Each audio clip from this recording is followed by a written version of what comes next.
ஒரு ராஜா இருந்தா அவருக்குன்னு நாடு இருக்கும், மக்கள் இருப்பாங்க, எல்லைகள் இருக்கும்.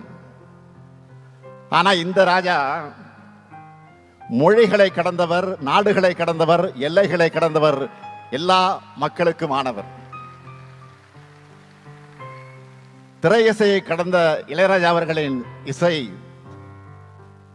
அவரது திறனை, அவரது வீச்சை, அவரது ஆற்றலை, அவருடைய ஆழத்தை, அவருடைய உயரத்தை எடுத்து சொல்லும். இந்த நேரத்தில் இசைஞானி அவர்களை பற்றி சோசியல் மீடியாவில் ஒருவர் எழுதின சில வரிகளை சொல்ல விரும்புகிறேன். இளையராஜா மட்டும் இசையமைத்திருந்தால் திருக்குறளும் நற்றிணையும் புறநானூறும் குறுந்தொகையும் ஐங்குறுநூறும் 18 பரிபாடலும் சிலப்பதிகாரமும் எங்களுக்கு மனப்பாடம் ஆகியிருக்கும் என்று எழுதியிருந்தார்.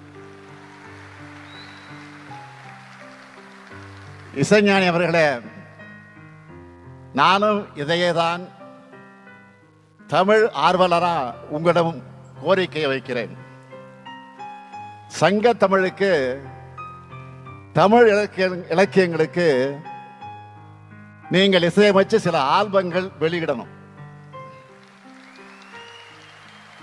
எப்போதும் முதலமைச்சர் கோரிக்கை வைப்பாங்க. ஆனா முதலமைச்சராக வந்து தமிழ்நாட்டு மக்களின் சார்பில், தமிழர்களின் சார்பில் நான் உங்களுக்கு கோரிக்கை வைக்கிறேன்.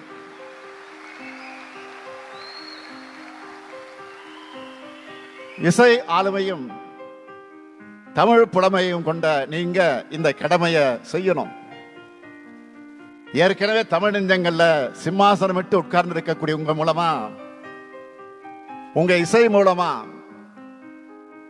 தமிழ்ச்சுவையை அடுத்தடுத்த தலைமுறையினருக்கு பரிமாறப்படணும்.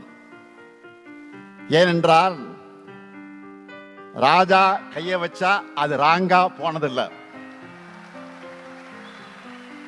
அந்த நம்பிக்கையோட இந்த கோரிக்கை வைக்கிறேன்.